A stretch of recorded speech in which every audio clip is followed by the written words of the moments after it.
Fui invitada a ser investigadora asociada al CIUP. En principio no entraba por la carrera de docente, pero al rato que llegué acá empecé a enseñar clases y bueno, 25 años después estoy aquí.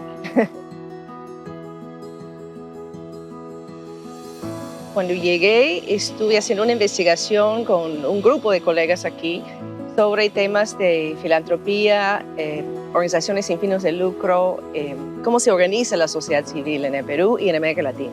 Y tenía mucha idea de la cultura de dar, de donar tiempo, de donar recursos para lograr cambio social, ¿no? Una filantropía más progresista. Y uno de los temas que buscamos era si en nuestro país, aquí en el Perú y en otro país de América Latina, se podía promover una filantropía organizada, en lo cual se movilice recursos privados, pero para lograr cambios sociales positivos. Es frustrante porque hay poca actividad filantrópica en nuestros países, hay poca confianza social quizás, y también había una actividad mucho más conservadora. Pero logramos identificar raíces y potencial de ese tipo de dar, ¿no? De diferentes formas, y documentar las prácticas que existen. Fue un privilegio para mí, fui elegida directora del CIUP y luego reelegida por mis pares, primer mujer directora del CIUP y primer no economista, creo. Y en un momento en el cual la universidad estaba creciendo rápidamente en el número y la diversidad de investigadores, de profesores que también tenían carga de investigación. Cuando yo fui elegida directora del CIUP, habían solo 25 profesores afiliados al centro de investigación y un buen grupo que no hacía investigación formalmente. Creo que ahora tenemos más de 100. Fue un momento de crecimiento importante. Me motiva a identificar problemas, retos, oportunidades que no han sido muy investigados. Me gusta trabajar en equipo, me gusta armar equipos y hacer diversos proyectos. Mis diferentes líneas de investigación han sido siempre con otros colegas, con asistentes, con alumnos. Y 4, 5, 6 años realmente investigando sobre un tema y luego cambio, ¿no? Dentro de lo que es el abanico de ciencias sociales que me gusta. Nosotros, en el contexto de los 50 años de la universidad, hace una década, decidimos que era tiempo de investigar sobre la discriminación en el Perú en el siglo XXI. Hay una historia, una literatura sobre la explotación de la población indígena, las brechas de género de siglos pasados, pero no ha habido mucha exploración empírica sobre qué tipo de discriminación o qué patrones de discriminación continúan en este siglo tan moderno. Armamos un equipo con Arlet Beltrán, con Gustavo Llamada, Juan Francisco Castro, Luba Cohen, un grupo muy diverso, y investigamos de manera experimental, por ejemplo, racismo y sexismo en el mercado laboral de Lima. Me gustó mucho esto porque es un tema de lo cual se habla mucho, pero no se documenta bien, y porque la Defensoría del Pueblo tomó nuestros documentos de nuestros estudios y los usó en campañas contra el racismo, contra la discriminación. Y cuando yo llegué a Perú los primeros años, el nivel de racismo, el nivel de sexismo era profundo y era algo no muy reconocido, o más bien tomado como natural. Y creo que hay un gran cambio de conciencia, hay la gente está más dispuesta a llamar la atención y no dejarse discriminar, y no dejarse excluir. Creo que hay leyes ahora más modernas, hay identificación de políticas públicas. Todavía hay brechas grandes. También creo que había avances en términos de acceso a educación de niños y jóvenes indígenas, afroperuanas, de bajos ingresos. Hay ahora beca 18 y hay más oportunidades de educarse, ¿no? de ser profesional y de cambiar tu propio país. Entonces, yo he visto bastante cambio, pero más en la conciencia. Hemos hecho un nuevo libro para el aniversario de la universidad y del bicentenario del país, en lo cual creo que estamos haciendo una mirada más crítica de lo que hay, con propuestas de políticas para cambio. Identificamos problemas inmediatos, ¿no? La minería informal y cómo atacarlo, las brechas de género, la violencia contra las mujeres y las niñas, los problemas urgentes en educación y qué políticas pueden atacarlos, pero en el corto plazo. Ahora, habiendo sido editora o coeditora, hemos trabajado bastante para que el nivel de todos sean similares, de mucha originalidad y calidad. Quizás una de las cosas que más impactaron y más recuerdo fue el capítulo que lideró Bruno Seminario, porque son proyecciones estadísticas del país. Por ejemplo, que en 2030 vamos a dejar de crecer y la población va a empezar a decrecer. Y tenemos que pensar en un país ya no de jóvenes, sino de gente madura, de gente vieja, ¿no? Y uno piensa en Perú lleno de niños, Y de repente estamos pensando que en Perú, en nuestras vidas, de repente dejamos de crecer en población y hay que adaptarnos. Temas de la expansión urbana, hacia dónde Lima puede expandir y hacia dónde tenemos que descentralizar mejor. Y hay una cultura más orientada a la investigación, ¿no? En lo cual el profesor sabe que no solamente dicta y transmite conocimiento, sino genera nuevo conocimiento. Y yo creo que en estos años ha habido un cambio significativo. Y lo otro es la diversidad. Diversidad en disciplinas. Tenemos gente de humanidades, de sociales, de derecho, de ingeniería, ¿no? Cuando yo llegué a la universidad habían 3 carreras, ahora hay 9.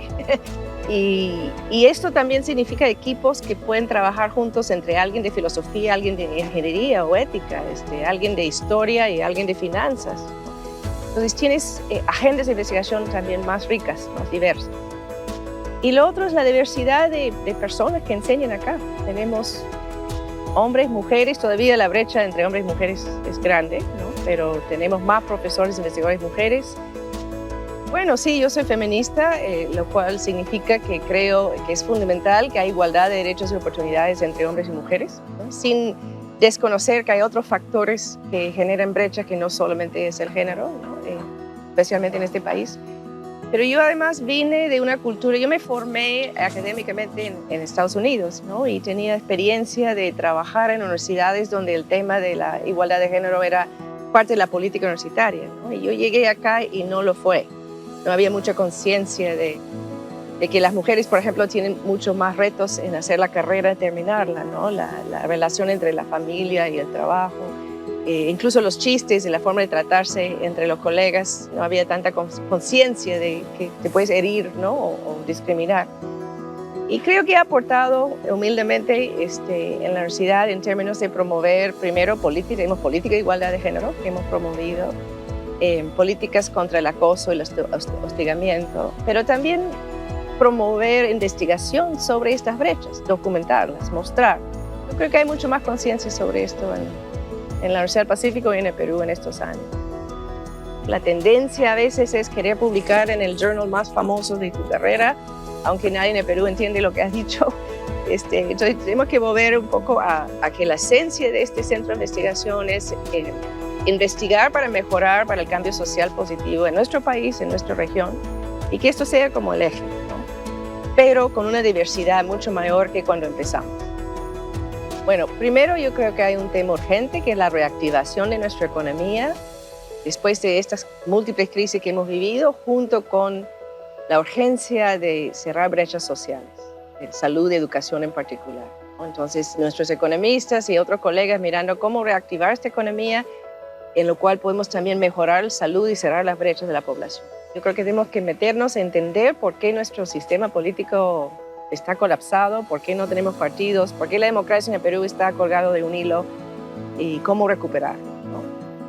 Y un tercer reto que tenemos es trabajar sobre temas ambientales, socioambientales, incluyendo cambio climático, que es algo que Perú le afecta mucho y que tenemos que responder de manera interdisciplinaria. Parte del crecimiento en la universidad no es solamente un crecimiento en números, no es que hemos sido una institución docente que ha multiplicado alumnos y profesores, ¿no? Sino se ha transformado en una universidad de investigación de primer nivel. Entonces, el CIUP, que es un poco como el gatekeeper y el supervisor de la agenda de investigación de los profesores, tiene un rol fundamental. En 2015 se creó el Vicerrectorado de Investigación, porque había la necesidad de ver más allá del CIUP, el tipo de investigación que se hace en todas las nuevas carreras y los alumnos con sus tesis y su formación como investigadores. Hemos creado algunos otros centros que son como hijos del CIUP, y creo que es importante mencionar porque participé también en ellos. Bueno, hay el Centro de Liderazgo que está ahí, el Centro de Ética y Responsabilidad Social, el Centro de Estudios sobre Minería y Sostenibilidad y el Centro de Estudios sobre China y el Asia-Pacífico y el Centro de Emprendimiento. La minería, la gran minería y también la mediana es fundamental en nuestra economía históricamente, siempre ha sido, ¿no? Y creo que es irreal pensar que esto va a cambiar en los próximos años. Lo que sí es que tenemos que diversificar nuestra economía, hemos estado haciendo esto, de fomentar otros sectores que generan más empleo, menos contaminación, etc. Pero con la minería creo que es fundamental mejorar la capacidad del Estado de regular esta actividad, de prever, de exigir a los inversionistas buenos estudios de impacto ambiental, buenos planes de inversión social, de además educar a la población sobre la importancia de la minería responsable y cómo distinguir entre responsable y irresponsable, ¿no?